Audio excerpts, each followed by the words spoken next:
Good morning everyone, আসসালামু আলাইকুম। সকাল সকাল ফুলকো রুটি আর সাথে সবজি ভাজি করে নিয়েছিলাম। তেলের মধ্যে লবণ হলুদ দিয়ে একটু মিশিয়ে তার মধ্যে মিক্স সবজি দিয়ে দিলাম, এটা একটু ভেজে নিয়েছি। এই ছিল আমাদের সকালের নাস্তা। বাট আমি আশা করেছিলাম বেবিন সবজি ভাজি খাবে, বাট খায় নাই। সো ওর জন্য আবার আমি পুডিং বানিয়ে নিলাম ঝটপট করেই, আর সঙ্গে দিয়েছিলাম খেজুর। ডেকোরেশনের জন্য পারফেক্ট, আর ও দেখেও খুশি হয়েছিল খাওয়ার সময়। আমি নাস্তা করার পরে ওর জন্য বানাচ্ছিলাম, এই জন্য খুবই ঝটপট বানিয়েছি। মগের মধ্যেই ডিম দুধ গুলিয়ে ওভেনে বেক করে নিয়েছি। ওভারঅল আমার 10 মিনিটের মতো লেগেছিল। যেহেতু অনেক ছোট পুডিং, এটা সেদ্ধ হতে সময়ও লাগবে না, জাস্ট ডিম পোস্ট করতে যেমন সময় লাগে বা দুধ জাল দিতে সেরকমই সময় লেগেছে। তারপর ওকে দিলাম। ওর তো দই পুডিং এগুলো মোস্ট ফেভারিট, আর এই যে এইভাবে খেজুর দিয়েছিলাম জন্য খেজুরও ও খেয়েছে আলহামদুলিল্লাহ। তারপর ওকে আমি একটু হরলিক্স দিয়েছিলাম, জুনিয়র হরলিক্স। আচ্ছা, এরকম কি অন্য মায়েদেরও হয় যে বেবিনের হরলিক্স নিজের খেতে ইচ্ছা হয়?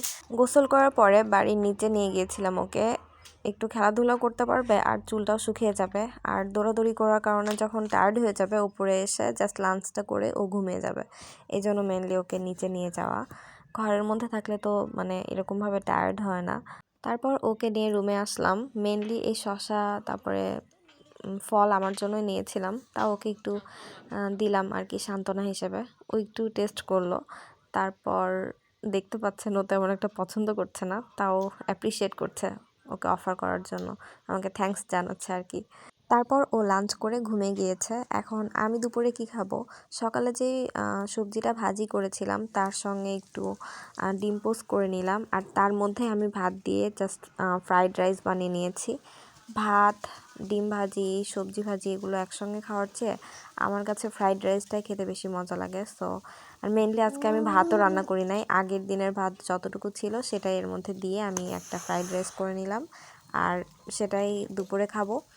আর আজকে সারাদিন ভাত রান্না করব না, কি কি খাই সেটাই আপনাদের সঙ্গে শেয়ার করব। প্রথমে সকালে খেয়েছি রুটি, দুপুরে আগের দিনের ভাত, আর রাত্রে আরেকটা রেসিপি করব, নতুন একটা রেসিপি, নতুন না কমন একটা রেসিপি।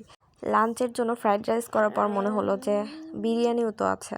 সো বিরিয়ানির সঙ্গে এত অল্প শসা দিয়েছিল বা সালাদ দিয়েছিল, পরে এক গাদা করে আমি সালাদ কেটে নিয়েছি। আর পরে আমি বিরিয়ানিটা বিকেলের দিকে খেয়েছিলাম, সে সময় বেবিনও উঠে গিয়েছিল। তো ওকে আবার দই খাইয়ে দিলাম, ওর মোস্ট ফেভারিট খাবার।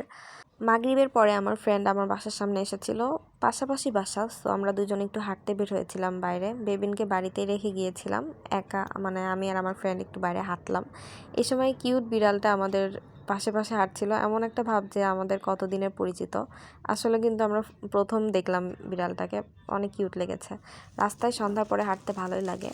আর কিছু কেনাকাটা করে বাসায় এসেছি। বাইরে গেলে বেবিনের কথা মনে হয়। আর যেহেতু সামনে দোকান পড়লো, সো ওর জন্য কিছু স্ন্যাক্স আনলাম যেন ও হ্যাপি হয়।